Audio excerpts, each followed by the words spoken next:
Hello friends, welcome to my channel. તો આજે આપણે મસાલે ચણાની રેસીપી લઈને આવી રહ્યા છે।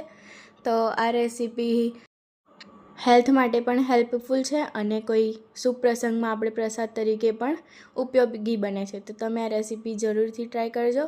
તો ચાલો હવે રેસીપીને સ્ટાર્ટ કરીએ। તો તમે એન્ડ સુધીમાં જરૂરથી જોડ્યા રહેજો। તો આપણે અહીંયા એક વાડકી ચણા લઈ લીધા છે, તેને સાફ કરી દીધા છે। હવે આપણે એક કુકર લઈશું, તેમાં આપણે ચણાને બોઇલ કરવા મૂકી દઈશું। હવે આપણે તેમાં 3 ગ્લાસ પાણી ઉમેરી દઈશું। ત્યારબાદ તેમાં આપણે 1.5 ચમચી મીઠું એડ કરી દઈશું। પછી તેને આપણે બોઇલ કરવા મૂકી દઈશું। તો આપણે 6 થી 7 સીટી વગાડી લઈશું। તો તમે જોઈ શકો છો ચણા બોઇલ થઈ ગયા છે સરસ રીતે।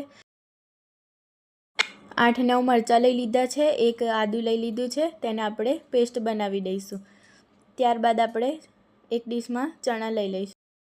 હવે એક આપણે કઢાઈ લઈ લીધું છે, તેમાં થોડું તેલને એડ કરીશું। ત્યારબાદ 1/2 ચમચી હિંગને એડ કરીશું। 1/2 ચમચી રઈને એડ કરીશું।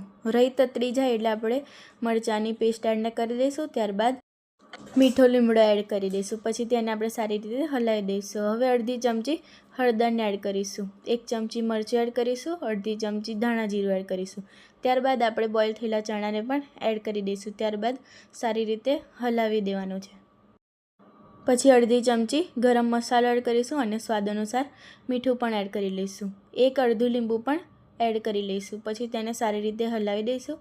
હવે આપણે કઢાઈ લઈ લીધું છે, તેમાં આપણે તલનો વઘાર કરીને તે મસાલા ચણામાં એડ કરી દઈશું। પછી તેને સારી રીતે હલાવી દઈશું। ત્યારબાદ ઉપરથી આપણે ધાણાને એડ કરી લઈશું। તો તમે જોઈ શકો છો આપણી રેસીપી રેડી થઈ ગઈ છે। તો તમે પણ આ રેસીપી જરૂરથી ટ્રાય કરજો। આ રેસીપીનું નામ મસાલે ચણા છે। તો આ રેસીપી હેલ્થફુલ માટે પણ ઉપયોગી છે અને શુભ પ્રસંગમાં પ્રસાદ બનાવવા માટે પણ ઉપયોગી છે। તો આપણે મળીએ હવે એક નવા વિડીયો સાથે। ત્યાં સુધીને રાધે રાધે, જય સ્વામિનારાયણ।